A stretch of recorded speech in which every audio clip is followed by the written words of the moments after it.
Mahomes has not been razor sharp this year. Nope. He hasn't looked in any game as sharp as Tua did against the Buffalo Bills. No, 2 of the last 2 games, Tua played well versus Arizona. Like that's the thing is the offense. But for a guy that people were saying should retire, which maybe it would be a wise move, but it's not getting hit.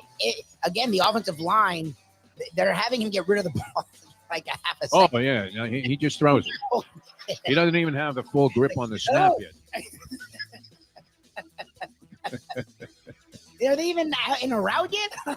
Yeah, I mean that's the way he plays. When he's sharp, he throws those darts. I have to give it to him. I mean, he's as good at that as anybody we've seen.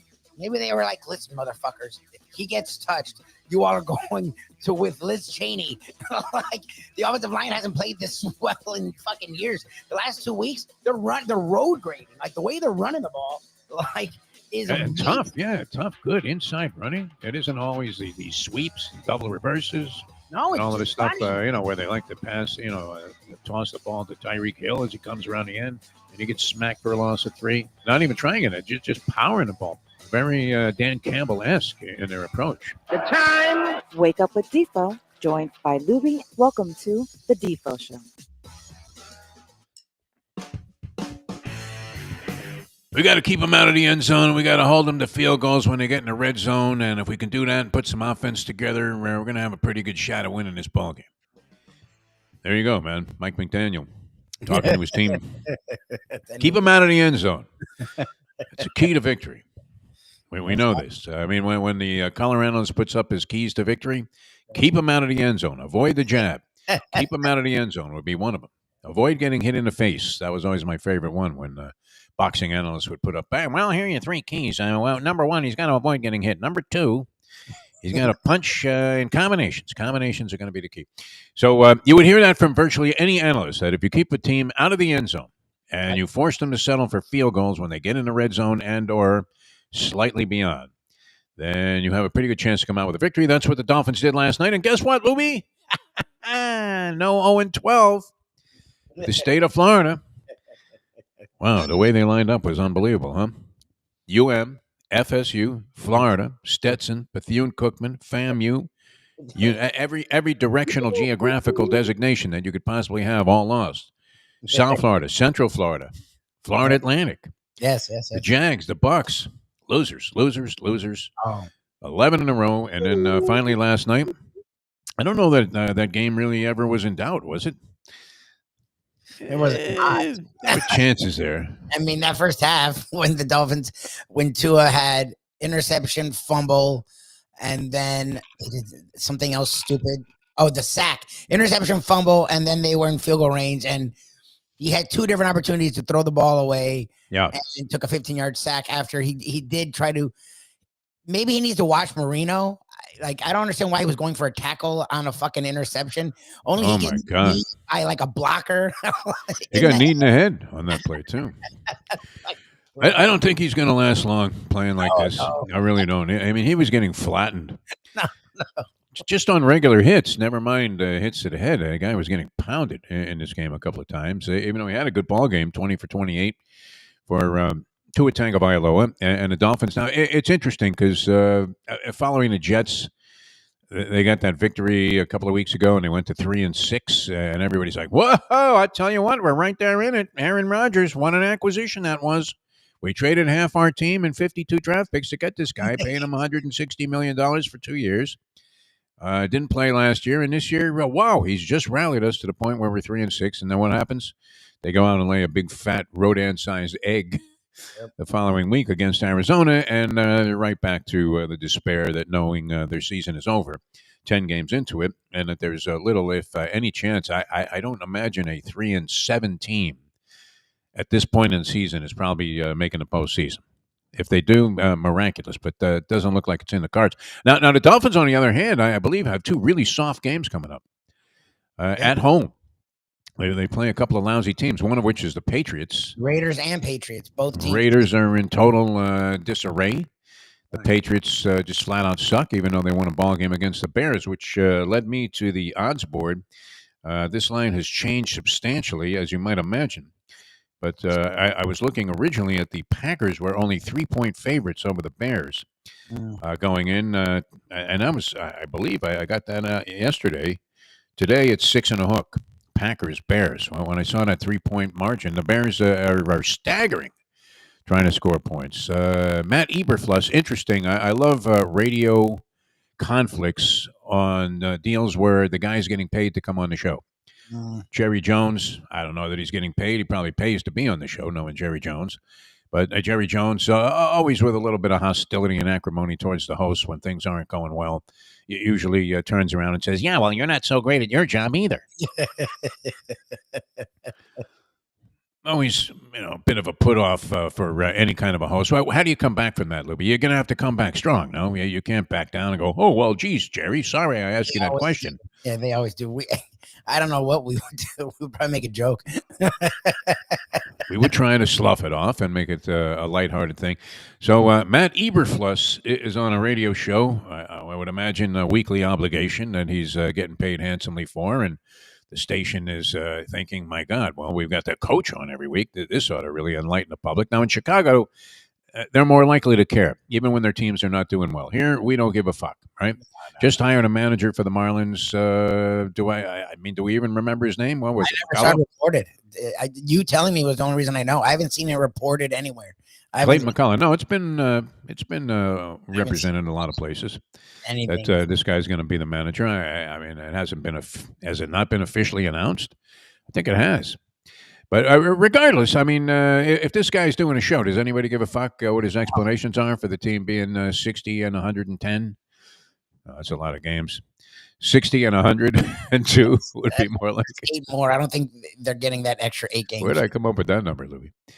But yeah, so Eberfluss is on the radio in Chicago where they actually do care about this shit no matter what. And apparently he had a lousy cell phone connection. And so he had dropped off once or twice, or was getting, one of those cell phone hell type of calls where you can't understand a word the guy's saying, and yet you're hoping. Well, we had a zillion of those, didn't we, Lubie, during our time there on the radio, where you couldn't make out what the guy was saying, but it was just barely audible. You didn't want to hang up on the guest. It was, not a comfortable situation at all, and you're thinking, we've got to get rid of this guy and dump out. Maybe it was like someone of some significance, right? Where you had like the owner of the team call in and you couldn't understand a word he was saying. And you would try and go with it for as long as you could. So with the host on the show, this was great. This took some balls. His name was David Kaplan. David Kaplan, a nice Jewish guy from Chicago, huh?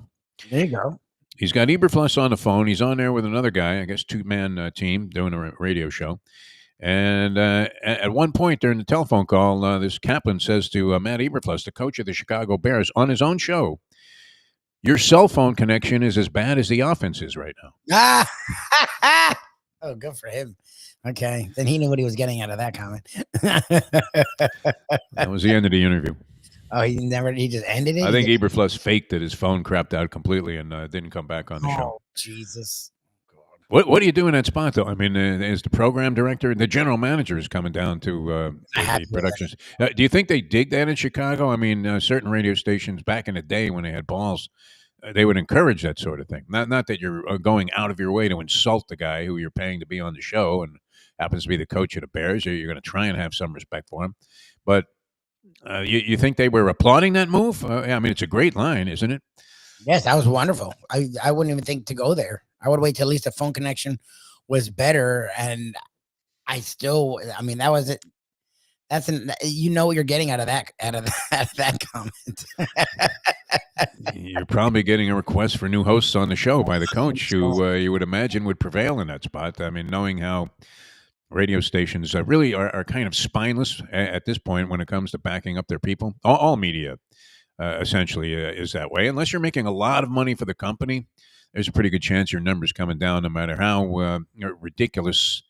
I mean, like we were talking about yesterday with this John Wertheim thing. Guys off the air, you still, I mean, if you're saying something that is excessively insulting, exceedingly insulting, you're probably going to be held responsible for it. But off the air, it should be taken into consideration, should it not? Tom Brenneman, he just got back into broadcasting after 4 years out of it. He made some homophobic remark while he thought he was off the air. And unfortunately, that it got caught and actually went out over the airwaves, it does look like a reflection of how you think, even if you thought you were just making a stupid joke. You have to be careful these days, no doubt about it. But yeah, that took some balls. Anyway, well, we don't have to deal with that here because Mike McDaniel's show is going to be a very positive one, and everybody thinks. I know the Jet fans were euphoric that they turned the corner. They figured they'd gotten everything straightened out. Aaron Rodgers, they had one good half where they rallied from what was a god awful performance, or at least it was a god awful performance in the making. And suddenly they were contenders again, Lubie. Contenders. There you go. In the eyes of the New York media, they actually entertained the possibility that the Jets were going to get it together, somehow come close to running the table, maybe incur one more loss and make it into the postseason. Not happening. Now, are we in that boat, Louis? With a chance now, you're sitting there at 3-6. Look, if they can play, because that's the problem is they got to it back and still had games they should have won and then they didn't. Yes, the Cardinals are playing better football now, and the Cardinals had an interesting team. They just struggled early, so people forgot maybe some of the possibilities there. But the Dolphins should have won that game. The Dolphins should have won the Colts game. Like, they have sort of given these games away. So I'm not counting any chickens or eggs or any of that bullshit.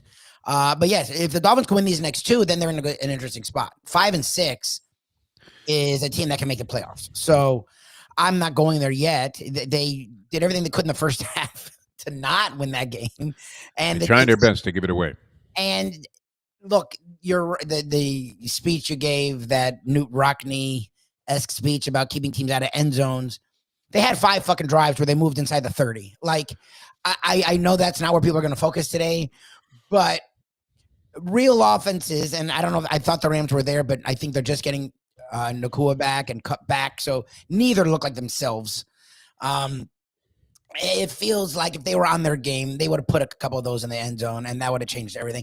Like, the bend but don't break bullshit always scares me, because real offenses eventually are going to fucking score touchdowns, and you're just playing with fucking fire when you do that. Right. So to just assume, well, they did their job. Yeah, they went up and down the goddamn field all night. Like, let's be real. They couldn't get off the field on third down again. They would let them march up and down the field again.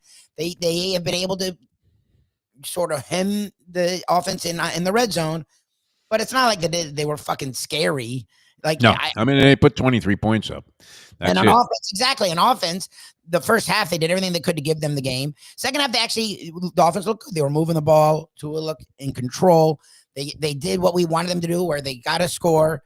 Defense held them to a field goal. Then they marched on the field, used a ton of clock, kicked a field goal to really do what they never used to do and ice a game. And then the defense did its job, made them march, use a ton of clock, and only get a field goal. Like, they did their job last night. The way they won that game, I was very impressed.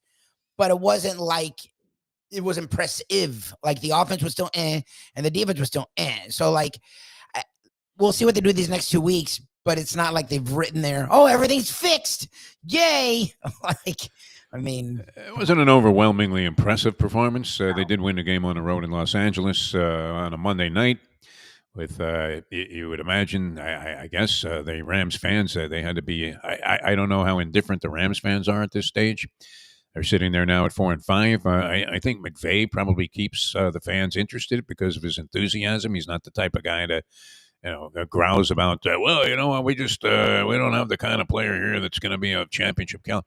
It would seem to me that in the local media there in Los Angeles, he's pumping up the idea that these guys are going to be pretty good. And meanwhile, across town, well, it's not even across town, same stadium, you have the Chargers playing much better football this year than people anticipated.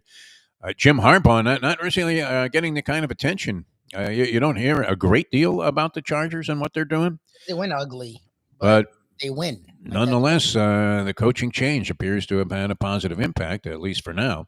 And we'll see. I'm not a big fan of the idea that the 3-6 Dolphins are going to be making any noise in the postseason. No. Are they capable? Well, I mean, they seem to be a team that deserves to be above 500 at this point. But another 9-8 season is not going to be overwhelmingly impressive, even if they can get to that point. And to do that, they have to go 6-2 the rest of the way, which seemed very far-fetched after you watch the first half of the season. Tua, though, he's got to stop this, huh? I mean, what is he doing? Trying to make a tackle on the sideline there in a pile-up? And he sticks his head in there, and he got kneed right in the helmet. A few times when he got flattened by the pass rush of the Rams, it looked like his head was hitting the ground pretty hard. I don't know. I mean, he seems okay with everything. He sounded completely coherent. I saw an interview with him on ESPN. And he says he doesn't want to be the poster child for concussions, and nobody really wants to be known in that light. But he would rather be known as a high caliber winning quarterback. And he was that last night, at least. He managed to overcome whatever was going on. Lack of a running game. They didn't really run the ball much. Their star receivers are not putting up gargantuan numbers. And the defense was a little bit better, though, Louis, you would have to say. They were yielding yards, but they didn't yield a lot of points. 5 field goals for the Rams, not enough. A weird call there at the end, the debatable one, if you wanted to do a second guess, although most of the people seem comfortable with it. Yeah, it goes for the field goal. I understand a move where you need a field goal and a touchdown, plus in this case a 2-point conversion. Well, and you were gonna if you didn't, and you're inside of a minute to go. If you didn't score the next play, you were going to use another. Remember, they didn't have timeouts, or they only had one timeout. You were going to use another 20 seconds off the clock, and then if you still have to set up for a field goal, like I actually thought it wasn't the worst idea. The problem is they made it where the onside is almost impossible to get now. Like you can't load up a side, like. So you essentially have to just gently hand the ball to the other team and say, well, we would have gone for the onside kick, but it doesn't work anymore. There have only been 2 successful ones so far this NFL season. So long shot there. I probably would have run another play because you're at the 12-yard line and you don't know that you're going to get that close again if you get the onside kick inside of a minute. So I'm thinking because of the desperation of the situation, you're better off taking one shot into the end zone, hoping that works out. If it does, now if you get the onside kick, you only need a field goal. And where do you have to be? And maybe you have to gain 10 yards in the next 25 seconds.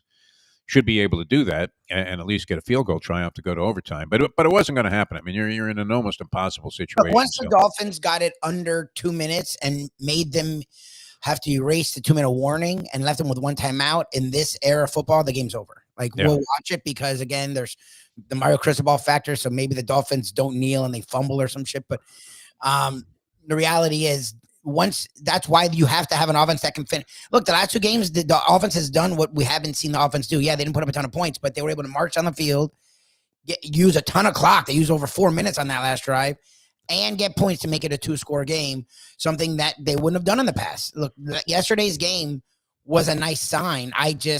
You said it. They're still not hitting it with Hill and Waddle.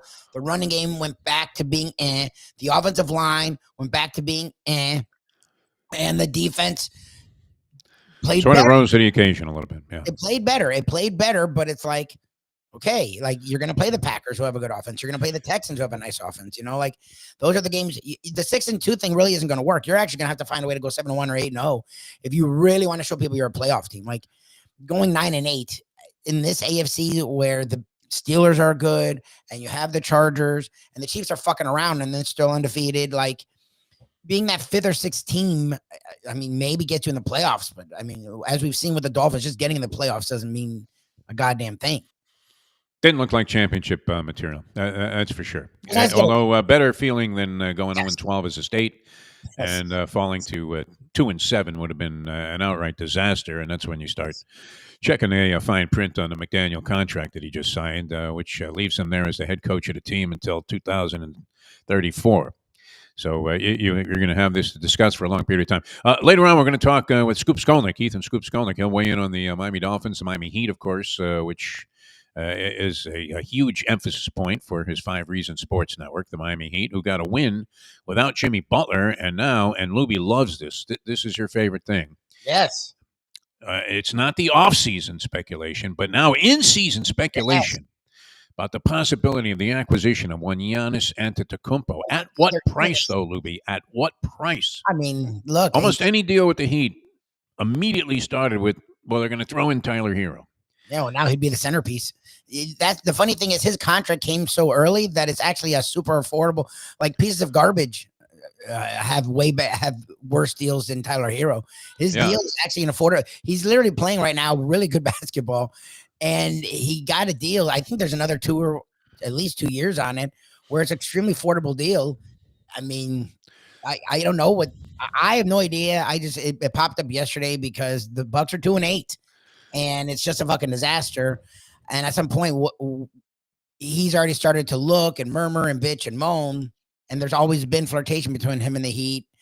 Like, it sort of makes sense. I just don't know what trade you put together this time around, because Butler, you're not trading people to keep around Butler. Butler is not the same guy. Bam is falling off a fucking cliff.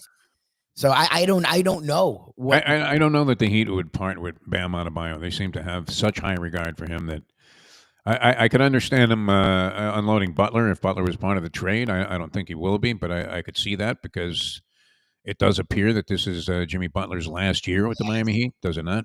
I mean, look, if they put a group together to go win a title, maybe they can figure things out. It's just, if he really wants max deal, he's not worth it.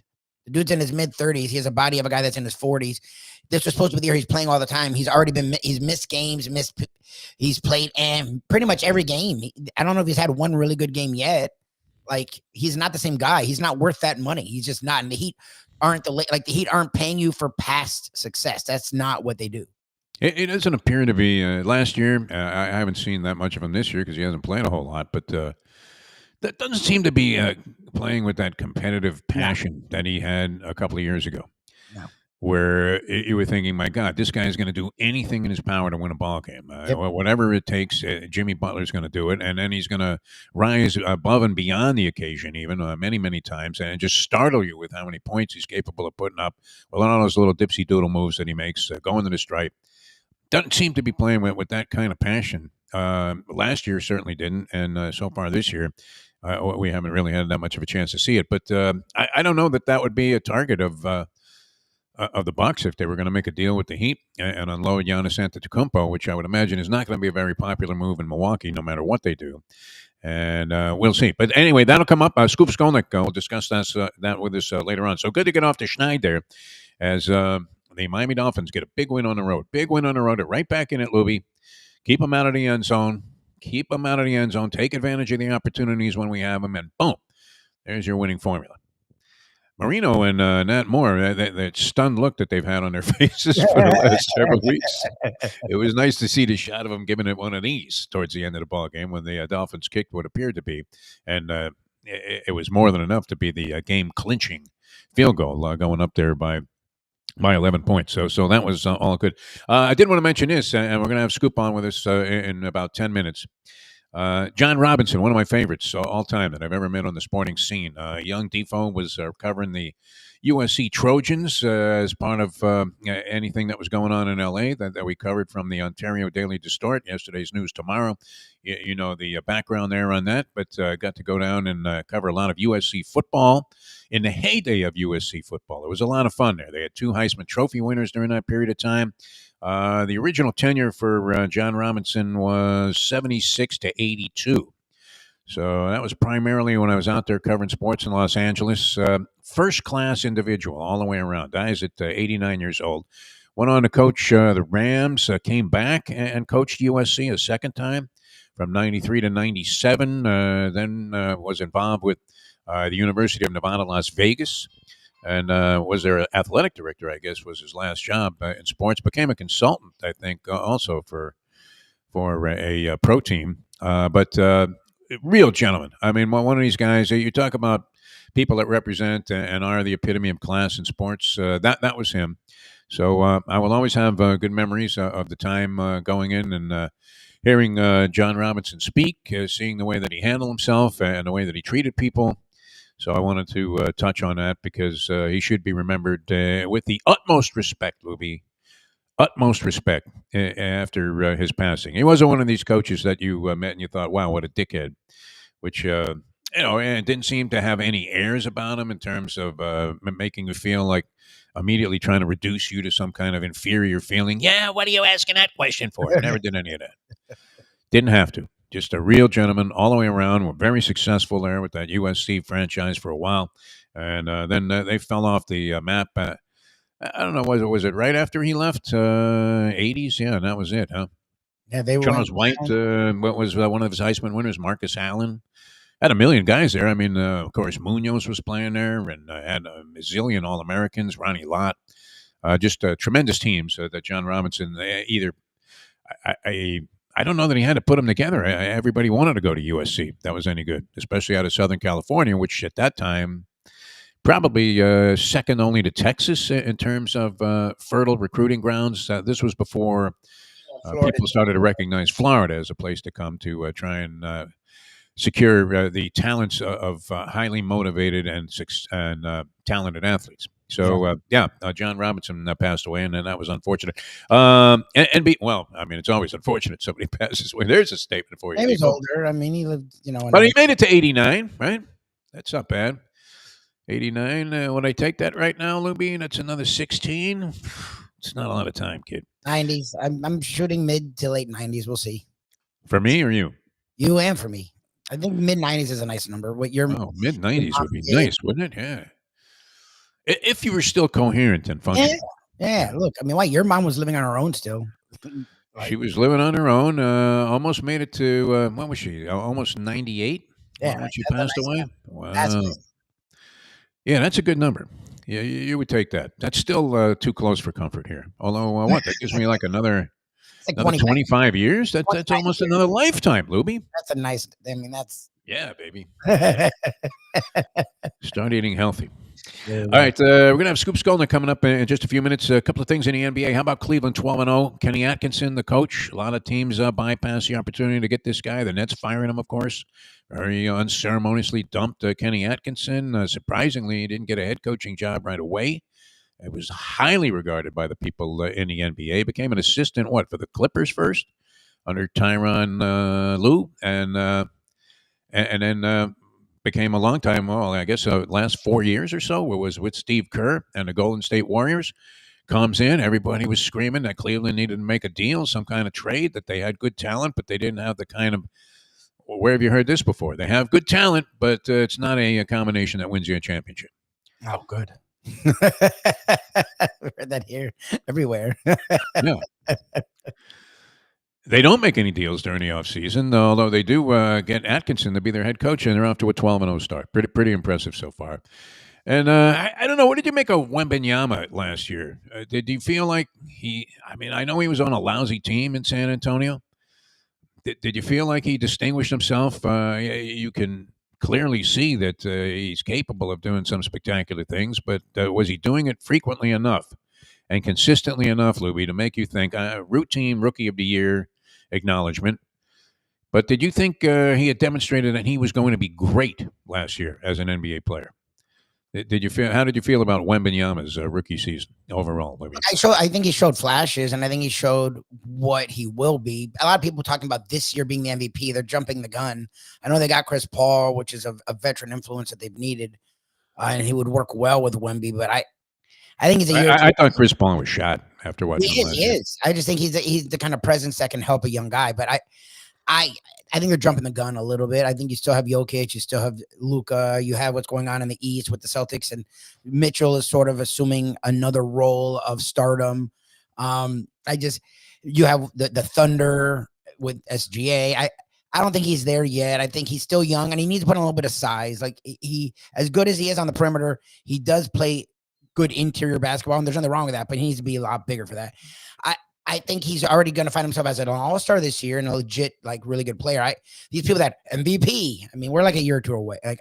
He needs to get a little bit more seasoning, and let him get into a playoffs, let him get some playoff experience, and then we'll see if he takes that leap. Yeah, I'm not convinced that every time he goes out there, you're looking at Wembanyama and you're thinking, my God, I mean, you're going to see a Wilt-like performance out of this guy, where he's going to get 40 points and 20 rebounds. I mean, people don't do that on a regular basis anymore, but 34-14 last night for Victor Wembanyama, 20-point win over Sacramento for the San Antonio Spurs, who now are 5-6, Lubie, which represents marked improvement from what we saw from them last year when they were bottom dwellers the entire season. Now, the other thing, too, and this is a homework assignment for you. I don't know if you want to attempt it off the top of your head, Lubie. Okay. Sports intellect. We should do the sports quiz every day. The sports quiz. Okay. Can you explain the format? I think there's only one person in town that probably at this point could give it to you without hesitating or having to look anything up. Explain the format for the NBA Cup. Oh, no. The in-season NBA tournament. Sarni tried and to. how it works. Sarni tried to. I read it. It didn't help me at all. I watched it. I sort of paid attention to it. No idea what some of the games count for the regular season, then they don't count. Then there's like a Final Four, but then the season takes a break. But then it does. I have no idea. It totally lost me. All right, here you go. I'll give it to you as best I can. 30 teams in the NBA. Is that a given? 30 teams in the NBA. Sure. You divide the 30 teams into 6 groups of 5 for group play. Okay. All right. So I'm assuming that you're talking about what? You got 3 groups in each conference. Sure. Of 5 teams. The Heat are in a group that includes Milwaukee, Indiana, Toronto, and Detroit. Those are their 4 other teams in their group, Miami Heat. So you're looking at what? Would you consider Detroit a patsy, or they just start playing horse? Exactly. That wouldn't be any less weird. All right, so you play each of the teams in your group one time. So that's 4 games, and after 4 games, group play is over. And how many teams move on now? 6 plus 2. All right, so the winners of the group, which there are numerous tiebreakers that come into play, as you might imagine, because there's a pretty good chance that you have even all teams 2-2 in your group. So the tiebreakers come in, one of which is my favorite tie-breaking criteria, and that is point differential. Oh, there you go. Encouraging teams to hire Gino Auriemma or bring him in to lecture clubs how to run up the score, as to how to run up the score in the fourth quarter so that if point differential comes up, which is almost one of the immediate tiebreaker criteria, you have head-to-head competition, whoever won the game's head-to-head. If that comes out equal, I think the very next determining factor is point differential, something that's always exciting for the sports fan out there. Yes. Never mind that the object is to win the game. Herm Edwards, you play to win the game, but it's to win the game and embarrass the fuck out of anybody that you're playing. So anyway, that comes into play. So now the group winners and the highest 2 wild cards, the best records of the wild cards with the tiebreakers coming in, now go into an 8-team format where it is a knockout round. All right, let's see how far we got. So a knockout round, so there'd be 4 teams left. Those 4 teams go to Las Vegas for the semifinals, and they play 1 game in the semifinals each, and then 1 game in the final. And I believe, are the semifinal games, they don't count in the regular season, or is it just the final game? I almost have it, Lubie. How about that? I'm so close to extrapolating this and deciphering it and getting it to the point where we actually can understand it. And this does what for you in terms of level of excitement about NBA play? Nothing. I didn't care about it at all last year. It does nothing for me. I think the Final Four is where the games stop counting. I think when you get to that Final Four. That's what I'm thinking. Yeah, because you have 4 teams playing games that nobody else is involved in. Yes. I wouldn't want to be a part of this NBA tournament. Is there a way to decline entry? Just take a fucking huge fine from Adam Silver. Hey, listen, Adam, stick your in-season tournament up your ass. Somebody's going to do that. Popovich would be likely to do that. No, I'm not doing this fucking shit. I'm not playing 2 extra games in a regular season and risking injury to Wembanyama for your stupid in-season cup, Adam. Why don't you just, get rid of a few teams and a few games, and then every game will be more meaningful. People will watch it. You don't have to stimulate ratings with some cockamamie tournament. Unbelievable. All right, Scoop Skolnick going to join us from 5 Reasons Sports Network. It's always great talking to Scoop. I don't know anybody. We've mentioned this before, and we mention it to him all the time. Who is it? Is it Winderman or is it Ethan? Or is it Dead Heat that knows more about, speaking of the Heat, more about Heat basketball than anybody else on the planet, including Pat Riley? What do you think? Or Scoop? I mean, we enjoy talking to Scoop. I put them both on the same level. I mean, we haven't talked to Ira in a long time. We should get him on the show one day. I think he has deals with other people. So. Oh, okay, yeah. Well, yeah, probably likely to ask for some compensation. I put them both on the same level. I both know their stuff, and Ethan has a nice sense of humor to it, so I enjoy that. I love having Scoop on the show, man. It's great. All right, so we're going to do that in just a moment. Now that. The time. It's 8:41.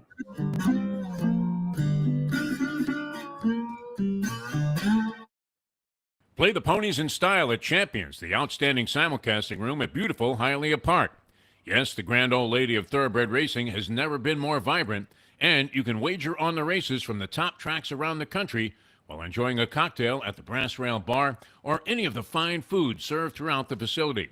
If poker is your game, you're covered in style, and you can play all your favorite Vegas-style games, including blackjack, craps, and roulette, in Hialeah Park's sizzling hot casino.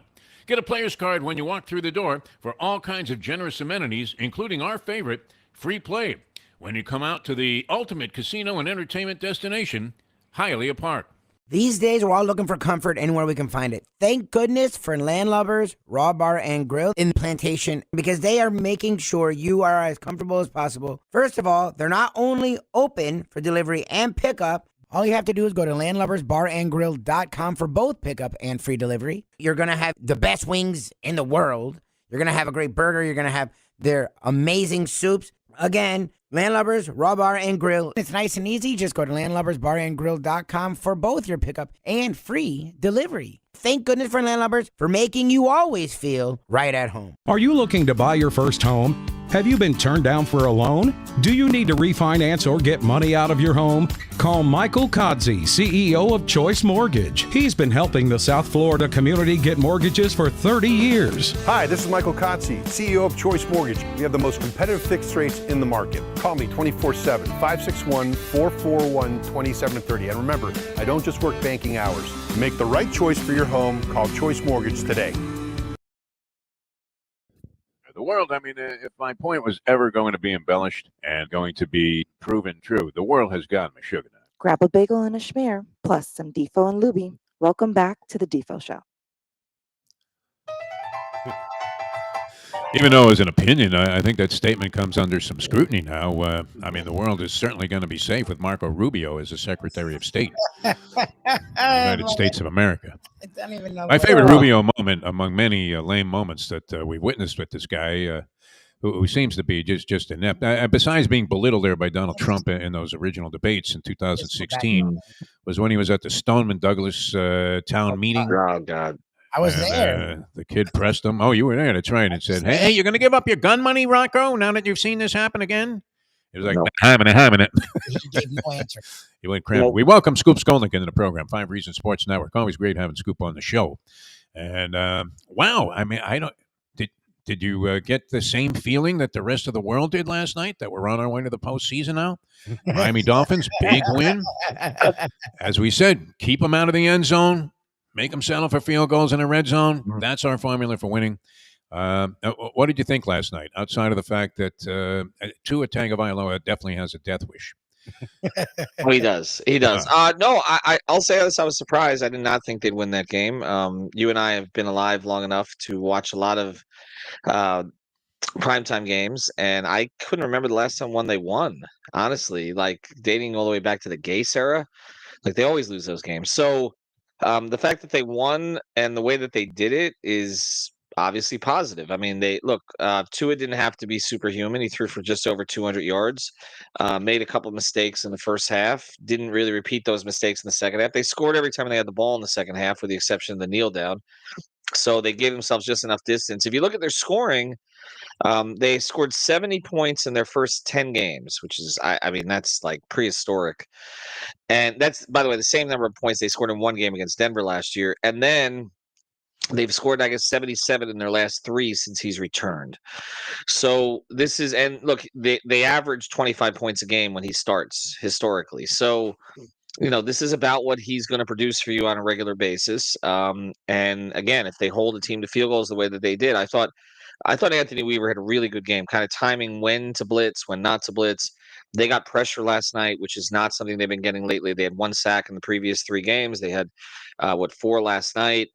They were getting it from different people. Now, do I think this is sustainable? No, because they're the Dolphins, so I don't. But Immediately, just throw the wet blanket over that fire. Right. Everything's great. Don't worry. Don't get used to it. It's not going to continue to be great. No, it's just, look, their schedule is really soft. Okay. They've got 2 games here at home that should be wins if they're reasonably healthy. And then you would go into Green Bay at 5 and 6. Again, they have no margin for error right now. The good thing for them is that it's sort of like the Heat. The conference they're in is just not as good as expected, and so it gives them a little bit of a cushion here. They're only one game out of the wild card, so could they get back into it? Yes, mathematically, it's feasible. But I don't think they're honestly good enough to run off. What would they need now? Like, I mean, at this point, they're 3 and 3 and 6, right? 6. You would have to go. I mean, they got to go 6 and 7 and 2, 1. Jeff. 6 and 2. Yeah, yeah. I think 6 and 2 gives you a chance. 7 and 1 probably gets you in. Neither of those things is going to happen. I'd say probably 5 and 3. Screw up your draft position, end up at 8 and 9. I think that's the most likely scenario right now. Wow. Well, where does that leave them in the aftermath, in your opinion?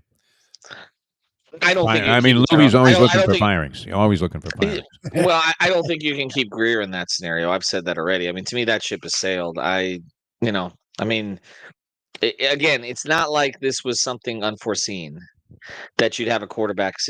Your quarterback might get hurt, and how are you going to prepare yourself? And you can argue that he cost them 2 games by not having someone competent there. And so then this would look totally different. This would, you'd be right now 5 and 4. With Tua, and you're not. And again, if it was something that nobody had predicted, but even schleps like me said, what is your backup quarterback situation? That you're going into a season with Skylar Thompson as your only backup, and he's just not good enough. He's not an NFL player. He didn't see it. We had to see it again, and then they had to go get somebody essentially off the street to come in and play. That was never going to work. And so I just don't. I don't think he can be given a pass for this season. I think Mike, again, needs to prove it next year. I think for whoever the general manager would be, but I wouldn't fire Mike right now. I don't. I think that we've seen enough in terms of what he can provide. He has to make adjustments. He has made some. They did not run the ball particularly well last night, but they ran it enough, I think. And they got Devon involved, Devon involved in the passing game as well. And then look, Beckham had a big catch yesterday. Sanders made a couple of field goals that were important. So miracles never cease. But again, I don't see, I don't see this being a sustainable formula for them with this current general manager. I think get a new GM, give him a year to evaluate the quarterback and the coach, and go from there. Okay, but on that, can they keep doing that? Because that's the formula they've been doing, right? Get a GM. I know. Keep the coach. Okay, get a coach. Keep the GM. Like the organizations that win, we see don't do that, and we see this every time, and they keep doing it. Like, yeah. Me and again, Mike McDaniel. Even I, who am hard on him, he's a young dude. You knew you were going to have lumps, right? Okay, fine, but life is life, right? You gave him a roster. You put a lot of money into it. He was okay working with Greer. Supposedly, he's been highly involved in all the moves, if not too involved. Can you just do that again? Like, to me, at some point, you got to learn your fucking lesson. And it also limits the kind of GM you're going to get. Like, GMs want to have say. If you're forcing them to keep the quarterback and keep the coach, what GM are you going to get? Well, I hate the whole thing, right? So, I've talked about it many times, and they've done it over and over and over. And from the days Jeff and I were in the Lapination, they were doing it. Although I think that was 2008. I think that's when they finally decided not to do it, which is that they hired Parcells and sort of let him put the whole thing together with Sperano in Ireland. That didn't end up working out any better. It did for 1 year. But yeah, we've talked about it. I mean, Saban was forced to keep Spielman, and then he hired Mueller, and then Cameron was forced to keep Mueller, and then Wannstedt and Spielman flipped over. They've done this over and over. I'm with you. A lot of it predates Ross, but yes. So I don't love it, but I just think that in the evaluation process, you're in a different place with Greer than you are with McDaniel. Like with Greer, like we've seen enough. Like he was given. He was given carte blanche and all the money he needed, and here, go trade these players, go get picks. He made the Tunsil trade. I mean, all these other trades, strip it down to the very bottom, build it back up. And what we see is a 3-6 team. And how they got there is, again, I understand there are circumstances, but that's the thing. You're managing a 53 plus roster, and you have to have the right players in place if something happens to some of the players that you choose, particularly if some of the players that you choose tend to be injury prone, like a Jalen Phillips, like a Tua Tagovailoa. So at a certain point, like, the excuses have to stop on this. There has to be somebody ultimately responsible. And it's there's only 30 of these jobs in the NFL. Yep. Like, we're not talking about, like, it's not a charity position. Like, you have to be elite at what you do consistently to earn the right. I mean, again, I go back to the Heat here. Are they going to make a mistake or two? Yes, but there's a track record there that you're like, okay, allow them to fix it. or allow them to tweak it. I just don't know that Greer, if he hadn't been given all the tools he needed to build it back up this time, I would say, okay, it's not enough time. But he was literally said, do whatever you want. And this is the whatever you want. And they're 3-6. Now, a run to the playoffs at 9-8, does that save it?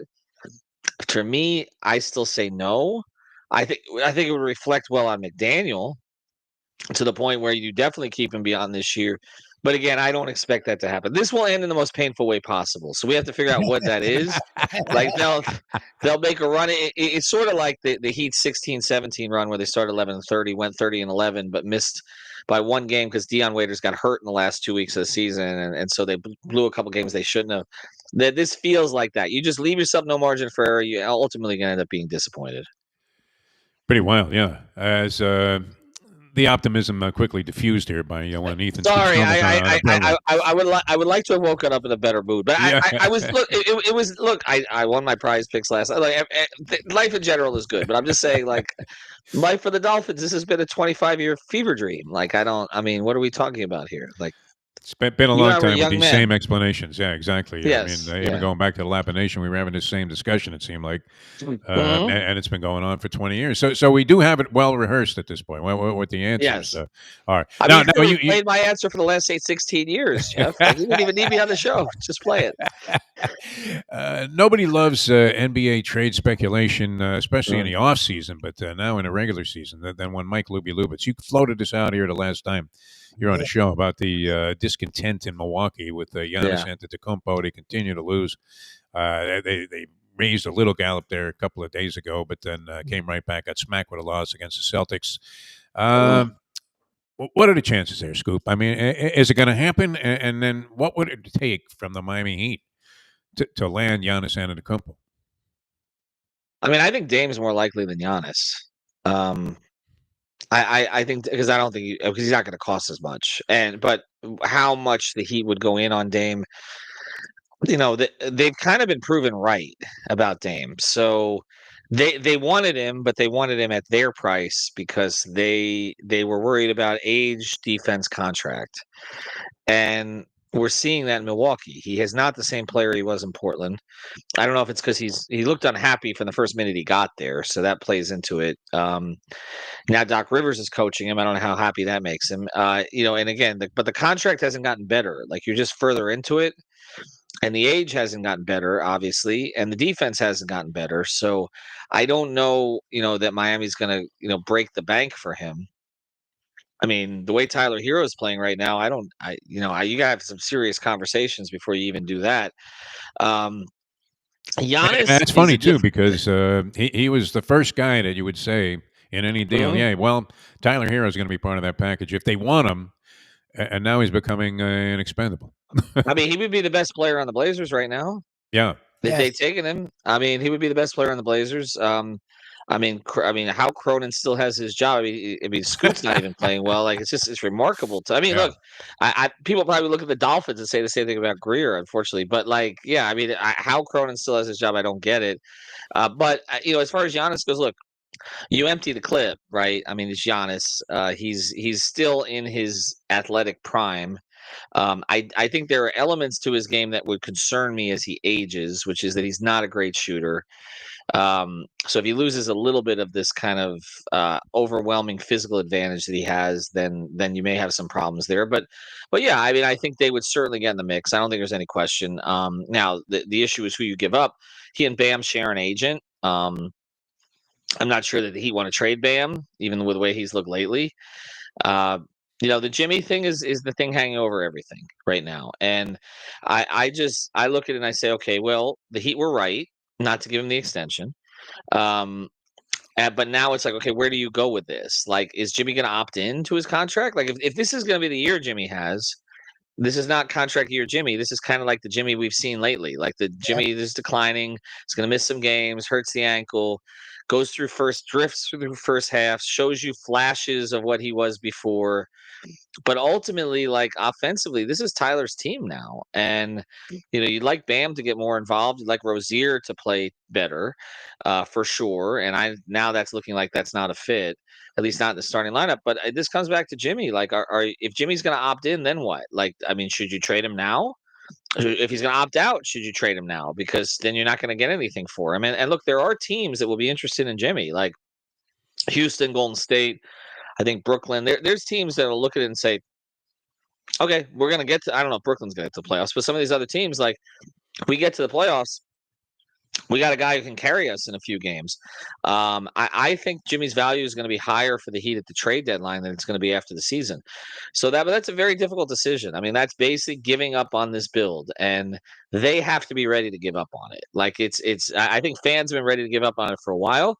I think now they're saying, well, maybe the Tyler thing, if Tyler pops here and all the rest of this. But I mean, I think we've seen overall they've drafted really well.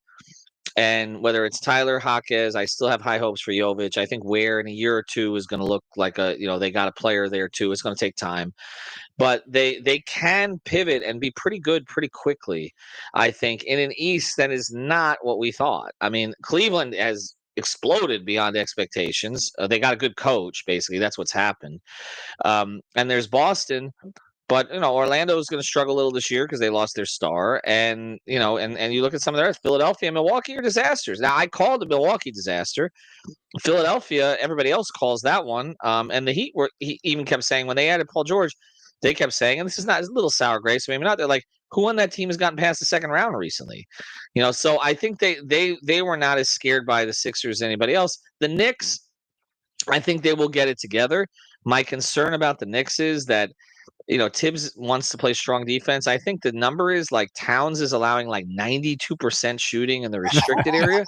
So it's like they have sacrificed a little of what they had last year, and there's going to be an adjustment period, but they should come out the other side. But anyway, I think for Giannis, I think you look at everything for Dame. I think if you can poach him, cheaply, less than it would have been a year ago, I think you look at it. Would I trade Tyler Hero right now to get Dame? I would not.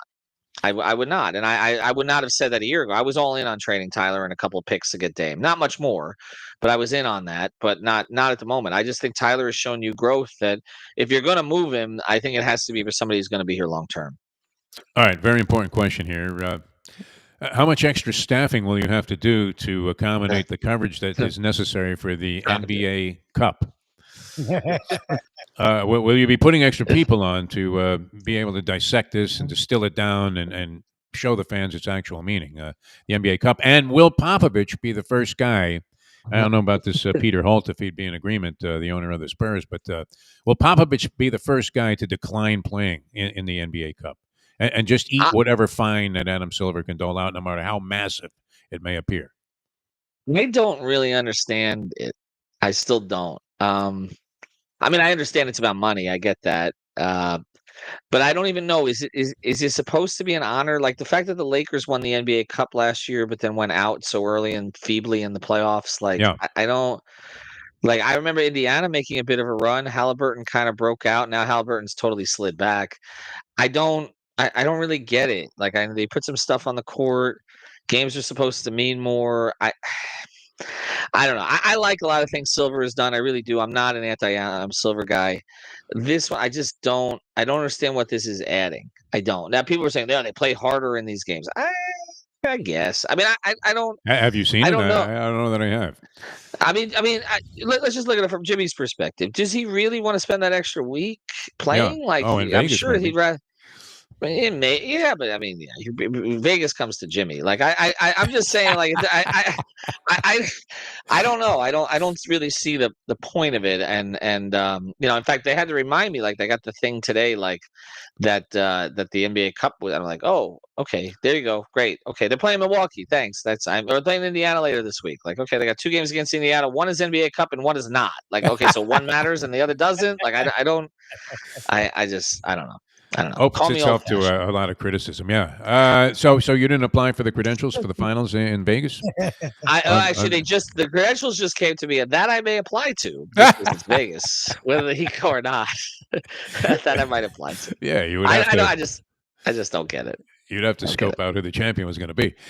Scoop, always a pleasure. 5 Reasons. You guys are still going strongly. And Yes. how do people find you on 5 Reasons? Well, I mean, I've always said Twitter is the hub, but I mean, I don't know now. I'm going to try to move operations to Blue Sky, to be honest with you, or some other non-fascist place. But yes, you can find us on five Reasons Sports on Twitter. Of course, 5reasonsports.com spelled out. Playback channel, playback.tv /5RSN. Our Discord, Only Phins and Off the Floor. The podcast 5 on the Floor. We're all over the place, but yes, I'm trying to find a less fascist solution. It's just tough to good be luck. up on Yeah, no. 150,000 followers and 2 accounts, and it's just like I don't even want to be here anymore. Like my timeline is just seriously. Well, that's right. These They're early getting rid- appointees, though, are impressive. I mean, you'd have to think the country's going to go right on the right track. That Oh, Nazi well, they no, I got mean, in charge of Well, pick the immigration. most racist. Pick the most racist Jewish person you can find, and that's basically that's Stephen Miller, and that's I seriously. They'll be at my door to deport me any minute. It's fine. I'm good. I'm waiting Just for the get cops me- to get show me- up. Just get me out of this country. I will tell you, if Toronto could you improve your weather? That's all I'm asking for. Yeah, But again, might be an idea. Maybe the tax structure also, Yeah. would be prohibitive. But and that's amazing. I'm reading this story today. Isn't it a fact that is it a fact that no athlete wants to play in Canada because of the tax?